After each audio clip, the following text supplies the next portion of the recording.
জানেন কি, একসময় ডিম্পল কাপাডিয়ার সঙ্গে ঋষি কাপুরের ঘনিষ্ঠতা চিন্তার কারণ হয়ে উঠেছিল নিতু কাপুরে। কিন্তু কেন? বর্ষীয়ান অভিনেতা রাজ কাপুর এবং কৃষ্ণা রাজ কাপুরের পুত্র হলেন ঋষি কাপুর। তিনি যে তার বাবার মতনই একজন জাত অভিনেতা তা ঋষি কাপুর অভিনীত ছবিগুলি বারবার প্রমাণ করে দেয়। ঋষি কাপুর মেরা নাম জোকার ছবির মাধ্যমে বলিউড ইন্ডাস্ট্রিতে পা রাখেন। ওই সময় এই ছবির জন্য তিনি সেরা শিশু শিল্পী হিসেবে ন্যাশনাল ফিল্ম অ্যাওয়ার্ড জেতেন।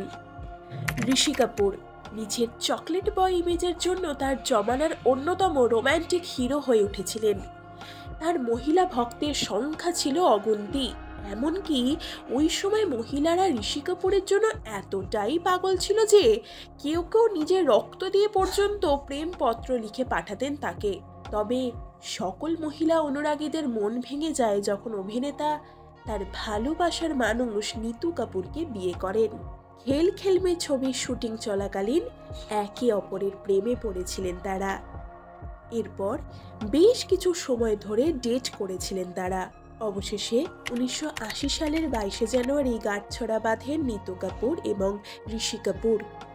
বর্তমানে তাদের দুটি সন্তান রয়েছে, ছোট ছেলে রণবীর কাপুর এবং একমাত্র কন্যা ঋদ্ধিমা কাপুর। ববি সিনেমায় অভিনয়ের মাধ্যমে ঋষি কাপুরের রোম্যান্টিক আন্দাজ সকলের সামনে প্রকাশ পায়। এই ছবিতে তিনি জুটি বেঁধেছিলেন ডিম্পল কাপাডিয়ার সঙ্গে। ছবিটি সিনেমা হলে মুক্তি পাওয়ার পর তাদের এই জুটি দর্শকরা বেশ পছন্দ করেন। এরপরই তাদের নিয়ে নানান গুজব রটে যে তারা সম্পর্কে রয়েছেন। এই কারণেই যখন ঋষি এবং ডিম্পলকে একসঙ্গে সাগর সিনেমায় কাস্ট করা হয় তখন নিতু সবচেয়ে বেশি নিরাপত্তাহীনতায় ভুগেছিলেন ডিম্পলকে নিয়ে। এমনটা নাকি নিজেই জানিয়েছিলেন ঋষি কাপুর। ঋষি কাপুরের এই দীর্ঘ অভিনয় জীবনে তার সঙ্গে দিব্যা ভারতী থেকে শুরু করে জুহি চাওলা এমন বহু অভিনেত্রীর নাম জড়িয়েছে। তবে তার সাথে যখন ডিম্পল কাপাডিয়ার নাম জড়ায় তখন তাদের এই সম্পর্ক নিয়ে বেশ চর্চা হয় বলিপাড়ায়। যদিও ওই সময় অভিনেত্রী ডিম্পল কাপাডিয়া অভিনেতা রাজেশ খান্নাকে বিয়ে করেছিলেন। অন্যদিকে জানা যায় ঋষি কাপুর তখন তার প্রেমিকা ইয়াসমিন মেহতার সঙ্গে একটি সম্পর্কে ছিলেন, কিন্তু ঋষি ও ডিম্পলের সম্পর্কের গুজবের কারণে ইয়াসমিন ঋষি কাপুরের সঙ্গে ব্রেকআপ করে নেন।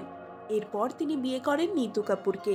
তবে এত গুজব সত্ত্বেও ঋষি কাপুরকে কোনোদিনও ছেড়ে যাননি নিতু।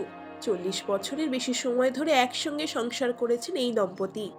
2018 সালে ঋষি কাপুর শারীরিকভাবে অসুস্থ হয়ে পড়েন। বিভিন্ন পরীক্ষা নিরীক্ষার মাধ্যমে ধরা পড়ে অভিনেতা লিউকোমিয়ায় আক্রান্ত। এটি এক ধরনের ব্লাড ক্যান্সার।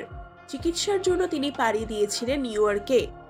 2020 সালের 29 এপ্রিল শ্বাসকষ্টের কারণে হাসপাতালে ভর্তি হন অভিনেতা, কিন্তু শেষ রক্ষা হয়নি আর। হাসপাতালে ভর্তি হওয়ার পরের দিনই অর্থাৎ 30 এপ্রিল শেষ নিঃশ্বাস ত্যাগ করেন বলিউড ইন্ডাস্ট্রির অন্যতম প্রতিভাবান অভিনেতা ঋষি কাপুর। বিনোদন জগতের নানা খুঁটিনাটি খবর পেতে লাইক, শেয়ার, সাবস্ক্রাইব করুন এক্সপ্লোরেন্ট মিডিয়া।